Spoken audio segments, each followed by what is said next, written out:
Hey, what's up, guys? I'm Patrick. I'm Everett. And I'm Tyler from Carbon-Fi. That's right. We got the whole crew together. Tyler came all the way out from Connecticut. Today we've got an awesome collab that we're going to be working on. It started with the design that Tyler created. Can you walk us through your design? Yeah, so this is a titanium ring that we kind of grooved out the titanium and inlaid glow into both sides, different colors. And this dates back to a carbon fiber version of this that we've been doing for years and years. This is the new titanium version of it. And I brought it up here to show Patrick. Yeah, it's such a unique design. Everett and I have just loved this ever since, you've been doing it forever. It's just so cool. It's a very subtle, just from the straight on, it just looks like a regular ring, but in the dark, it's got this awesome halo effect on each of the sides. I like it a lot. We thought we could kind of collaborate and add something to it, kind of like a Patrick Adair Designs twist to it. So it should be really cool. And we've got an awesome set of materials here that we're going to be using. Pretty much what we're going to do is we're going to limit our material palette. So we've got Egyptian blue Opal as well as Lapis Lazuli. So we're going to have a really deep, vibrant blue color palette for this. And we're going to make sure to crush these up really nice and small. That way they'll fit in that narrow little inlay channel. From there, of course, we're going to be using our glow powder. So this is an aqua glow powder. We're going to be adding our Astro Dust bright sapphire color pigment to that to give it that nice daytime color that we want. We'll be mixing it up in this vial, and then we'll be machining the blank from this rod of titanium. This is going to be such an awesome project. I'm excited to get started. Let's go ahead and get into it. All right, first we're going to go ahead and cut off a slice of titanium from our overall larger rod that we've got here. We're just using our metal bandsaw for this. It does take quite a while. Titanium can be a bit tricky to cut through, but we just go nice and patient. We're not too aggressive with the saw, and pretty soon we've got ourselves a blank. There's a lot of reasons we really like using titanium in our rings. One of the biggest reasons you can probably already guess, and that's its strength to weight ratio. Titanium is just so incredibly strong. You can make really nice, really fine, intricate jewelry with it and not have to worry about its strength. It's going to be a super strong ring that's going to last a lifetime. And then another really good perk of it is it's totally inert. It's super hypoallergenic. It's never going to oxidize, rust, or anything like that. So because it's just such a noble metal, it's really not going to combine with anything. It's not going to cause any irritation. It's not going to cause any oxidation. I really like this property of it. Now over on the lathe, Everett's starting to trim down the titanium blank. We're not getting any of our dimensions final just yet, but we are trying to remove a bulk of the material in this step. Now we'll go ahead and throw it on one of our Patrick Adair Supplies expanding ring mandrels, and we'll start trimming down the outer diameter as well. And again, we aren't going to our final dimensions here. We are stopping a little bit shy of the final overall diameter we'll want. That way it leaves us room for sanding and polishing later.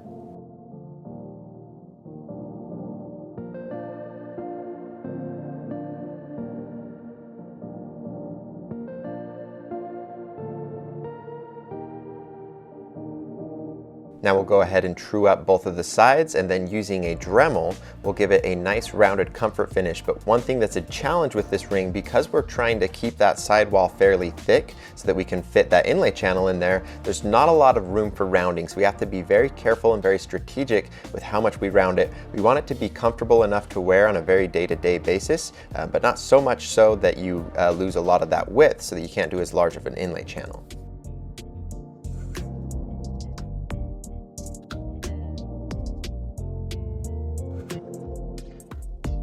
Next, it's time to start grooving out the side channel that we want here, and this is quite the tedious step. Even cutting out an inlay channel along the outer diameter of the ring can be quite challenging, but doing this on the side is a whole new level.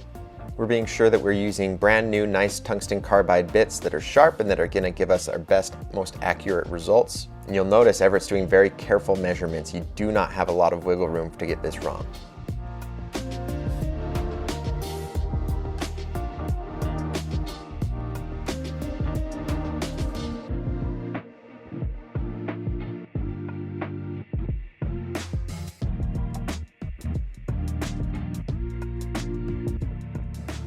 All right, there's the groove in place. We've got it as deep as we'll need. We'll go ahead and flip the blank around and repeat the same steps on the other side. You'll notice those shavings are just coming off like butter. So that means we've got our speeds and feeds really dialed in and that our tungsten carbide lathe bit is nice and sharp. If your whole setup isn't just perfectly dialed in for these steps, it's going to be so much more challenging. It's going to bring up a lot of different headaches. If your cutter starts rubbing instead of actually cutting, you're going to get a lot of induced vibration, which is going to cause the ring to just go completely out of whack. You might end up cutting all the way through the sidewall. So I know I keep ranting about this, but it is very important, one of the most critical steps of this whole ring. We got to really make sure our setup is on point, pun intended. All right, now it's time for the fun stuff. Let's go ahead and mix up all of our inlay materials. So first, we're gonna start off with our glow powder. Like I said in the intro, we're gonna be mixing that with some of our bright sapphire color pigment. We'll go ahead and throw that into an application vial and mix that up. Now we'll move on to our inlay ingredients, and like I kind of hinted at earlier in the intro, we really are reducing our material palette for this ring because our inlay channel is just such a small, narrow section. So usually I'd like to do between maybe 3 and 5 different materials in a ring. There's no reason you have to do that many, but I find that it can really help make the rings a lot more interesting. But for this one, we're gonna have to really streamline that material palette, and we have to be very selective with what we actually want here. If a material is not gonna provide the exact effect that you want in your ring, then you really just have to cut it out here. So we narrowed it down to get exactly what we wanted out of this ring, and we went with Lapis Lazuli and our Patrick Adair Supplies Egyptian Blue Opal. And as you can see, we're getting both of these materials crushed up. In their current state, the chunks are just too large to fit into that narrow inlay channel. So we want to get these nice and small. An issue you can run into, however, is a lot of the finest dust, the finest powder, can cause just some muddying of the ring. Your colors won't be as vibrant or as nice. So you'll notice we're running all of the materials through this very fine mesh. Once we're done, that's to get rid of the smallest of the powder. That way we just have real solid chunks that'll give us the best vibrant outcome. The inlaying process can be a bit tricky on this. So we're starting off with a medium viscosity CA adhesive, and we're using that to go all the way around the channel. This gives us a nice layer all the way around the bottom that's actually got some substance to it that's going to stick in place. Now we'll go ahead and fill the entire channel with our inlay mixture. But when you combine all your materials like this, if you're not careful, you can actually get some separation of the materials just based on their different densities and the different particle sizes. So we are being very careful of that along the way. That way we don't get any sections in the ring that are a majority of lapis lazuli or Egyptian opal or anything like that.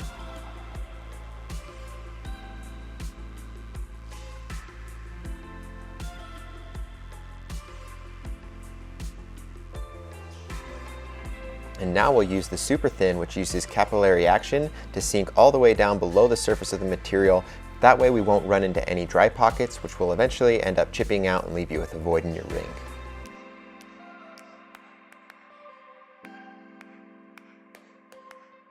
All right, this ring is really starting to take shape. We're gonna go ahead and switch back over to the lathe, and using a Dremel, we'll go ahead and sand away any of the excess inlay material.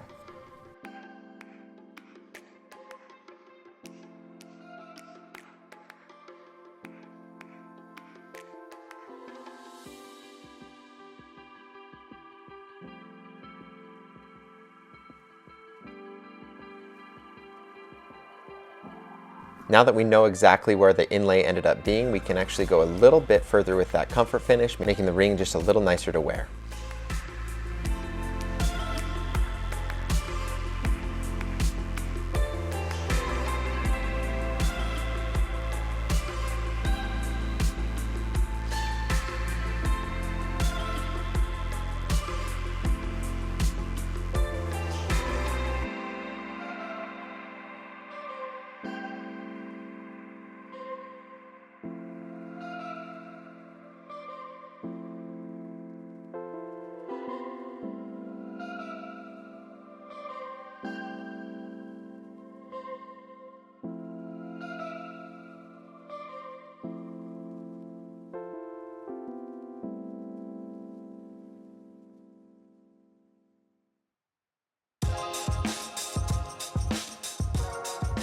All right, there's all the sanding out of the way. Now we'll switch over to our polishing compound. For this, we're using our Astrotech polish. What's nice about this is it's a very multi-use polish, so it's able to give us the nice finish that we want on the metal while simultaneously doing the same thing on the inlay material. Now from here, we just got to worry about the outside. So we'll go ahead and throw it back onto an expanding ring mandrel. However, you'll notice this time we put some electric tape around the mandrel. That's to preserve the really nice finish that we just spent all that time giving the inside of the ring. So on the inside we did a nice polish, but on the outside we're going to leave it with a brushed finish. That will allow this ring to take some abuse, some wear and tear, some scratches without really showing them.